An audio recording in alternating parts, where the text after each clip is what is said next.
Hey, what's up everybody? I'm Dustin with Rocky Mountain ATV MC, and today I'll be showing you how to install the Tusk High Fender kit on the Honda Africa Twin.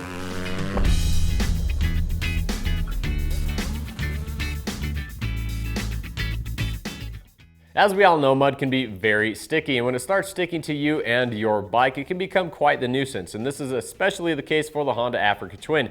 Now, the reason for this is the lack in clearance between the front tire and the fender. There's not much clearance there, so when you're riding around in the dirt, mud, and rocks, it's gonna all get stuck up under there, and you run the risk of locking up the front tire or just breaking the front fender altogether. So Tusk has actually come up with a really great solution for this, which they've come out with the High Fender kit. So today we're gonna show you how to install it on the 2016 Honda Africa Twin. To do this job, we're just going to need a few basic hand tools, some replacement brake fluid, a drain pan, some contact cleaner, rubber gloves, safety glasses, and some rags. Now, before you install the kit, make sure that you have read through the provided set of instructions and have also received all of the parts and hardware. To begin, start by removing the OEM front fender and fork guard assembly, reflector cover, and set these aside. These items will not be reused in the installation.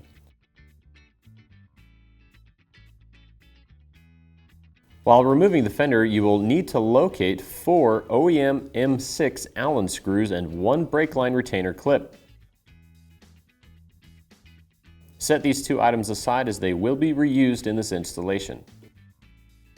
There are 2 OEM black front brake lines on the bike. Identify the brake line that loops over the wheel and connects the 2 front calipers. Remove this brake line. It will not be reused in the installation of this kit. Be prepared to capture the brake fluid that will drain from these lines. Next, you can remove the anti-lock brake sensor line from the left-hand caliper. Make sure to not lose this bolt, as it is a special purpose bolt for the anti-lock brake sensor. Locate the supplied red Tusk brake line and 4 brass brake line washers.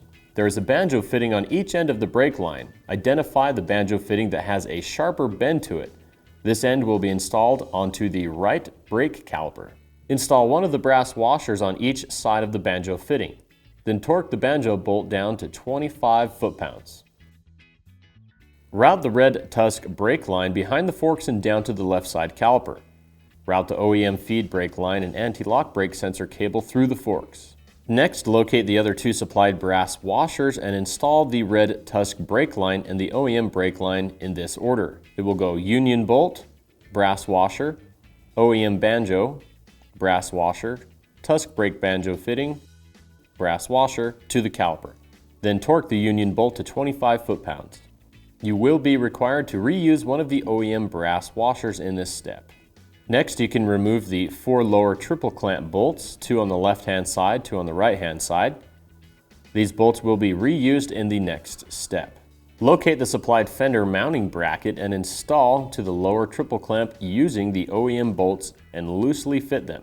Next, install 2 of the 5 supplied cushioned brake line P-clamps on the back side of the fender mounting bracket. Adjust the brake line so that you have equal amounts on each side of the forks and tighten the 2 P-clamp bolts.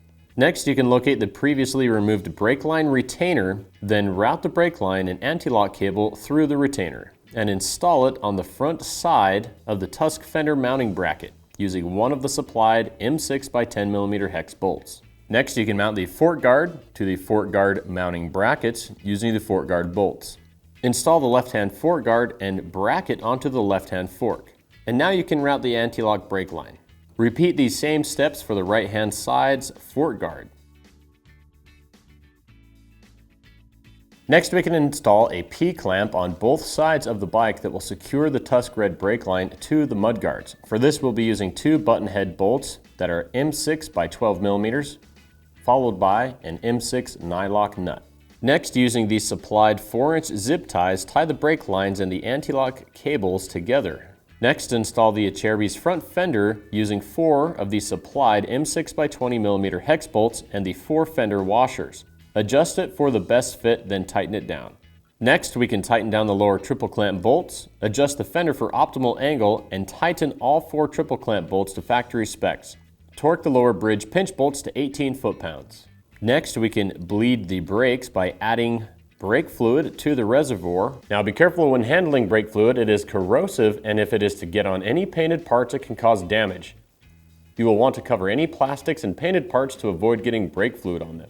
Honda recommends when bleeding the brakes to use a commercially available brake bleeder. However, if you do not have one, you can bleed the brakes the traditional way. When bleeding the brakes, it is best to start with the caliper that is the furthest away from the reservoir.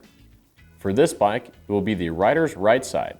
Pump the brake lever several times, then squeeze and hold the brake lever, then crack the bleed screw. For this, we are using a Tusk hydraulic brake bleeder to lower the chance of air re-entering the system at the bleeder. Having a buddy to help will make this job much easier. Do not release the brake lever until the bleeder valve has been closed. Repeat this process until no other air is present in the system. Next, we can move on to the rider's left caliper and repeat this process. Whenever bleeding the brakes, always be sure to reference the bike's service manual for specs and proper procedures.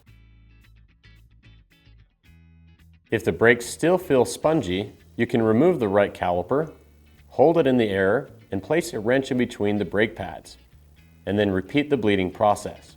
If that still hasn't fixed them, you can bleed the brakes at the union bolts on the calipers and the reservoir.